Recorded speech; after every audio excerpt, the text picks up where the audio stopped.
بسم الله الرحمن الرحيم، والصلاة والسلام على أشرف المرسلين سيدنا محمد. موضوعنا اليوم بدنا نحكي عن الكلير. في البداية في عندنا هذا التصميم: صورة، نافيجيشن، جواته لينك، هوم، شانل، أباوت، وفي عندك هنا باراجراف.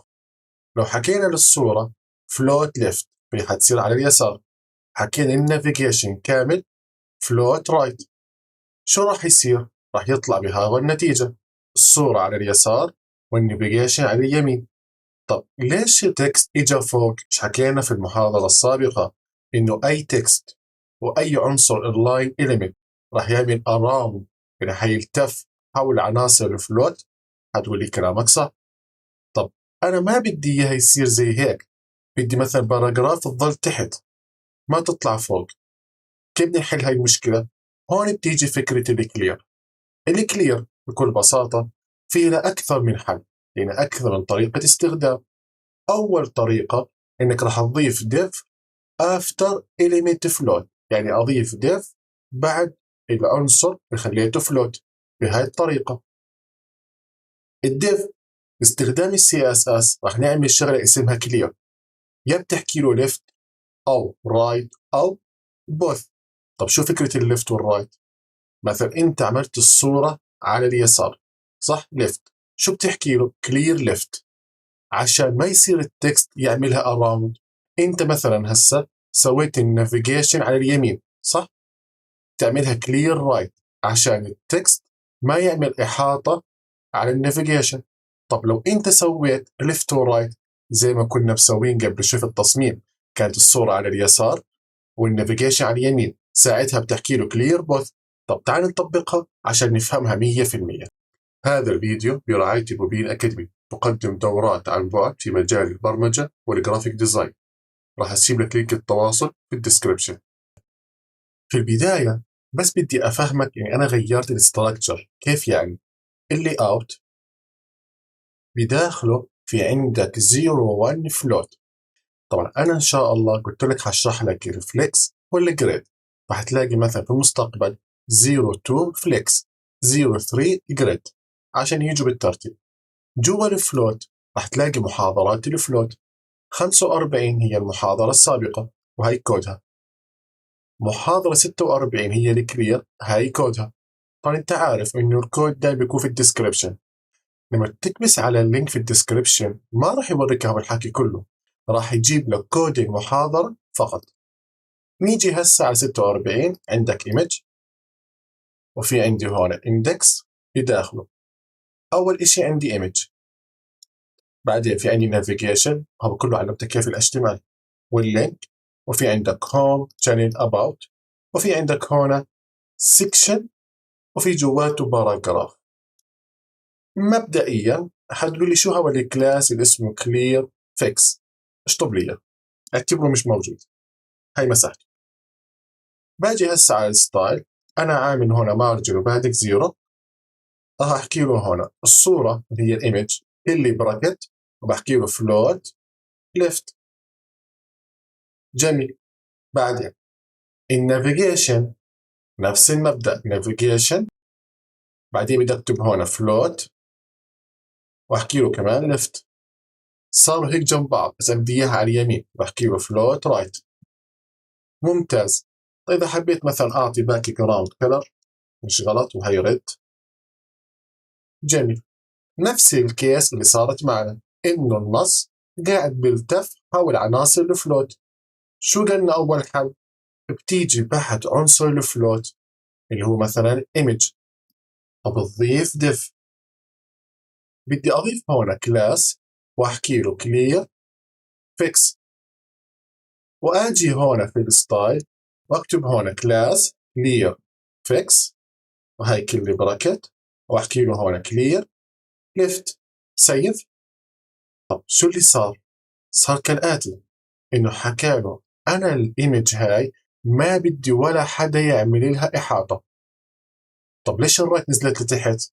لانه بكل بساطه انت بس قلت له كلير ليفت، فحرفيا نزلت لتحت لانه قلت له يا الصوره ما في اشي يحيط فيك. طب حتقول لي عشان ارجعها فوق شو اسوي؟ تيجي على الاندكس، بتاخذ نفس الديف، تعمل كوبي تيجي بعد النافيجيشن وبتعمل كنترول في. بس لو حكيت له مثلا كلير فيكس 1 وجيت على الستايل وراح اجي هون اكتب كلير فيكس 1 واحكي له كلير رايت. دقيقة، شو انتبهت؟ خلينا نوقف الكلير رايت ونشوف الاختلاف اللي راح يصير هون. انتبهت انه التكست عمل احاطة بالنافيجيشن، صح؟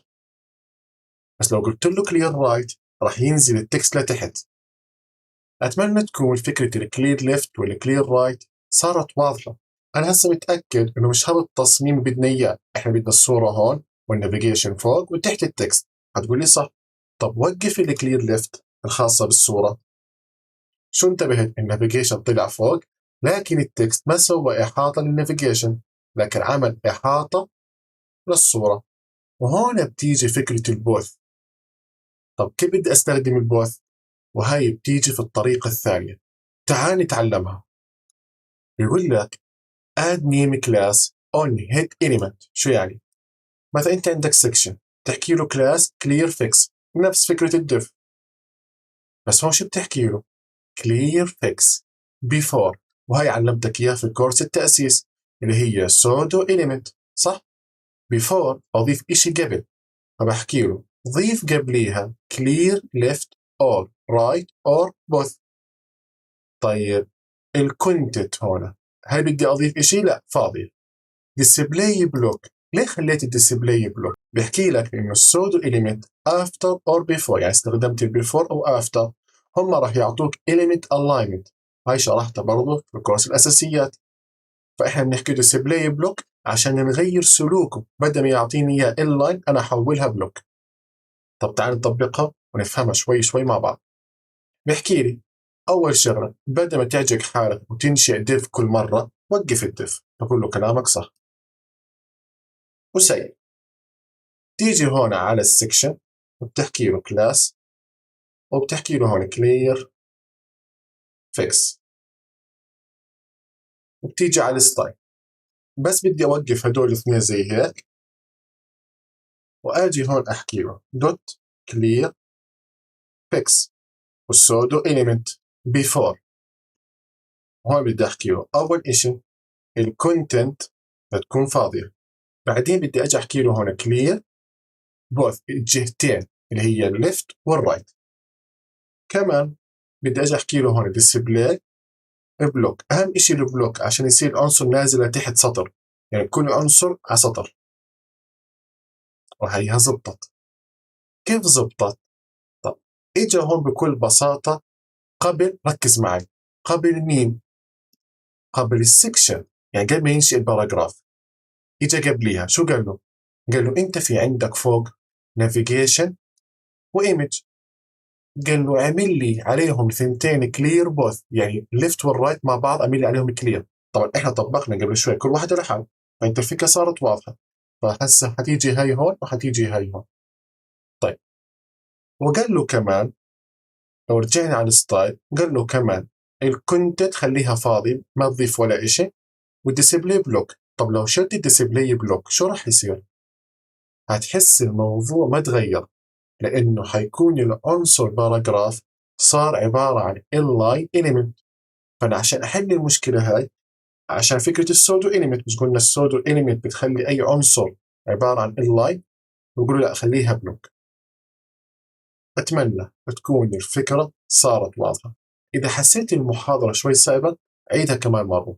طبعا ان شاء الله في المحاضره القادمه راح نطبق الفلوت على مشروع خاص فينا حكينا عنه في بدايه محاضره الفلوت، فراح نطبق الافكار كلها وراح نعيدها اكثر من مره. فما تقلق، الامور حتكون 100% واضحه ان شاء الله.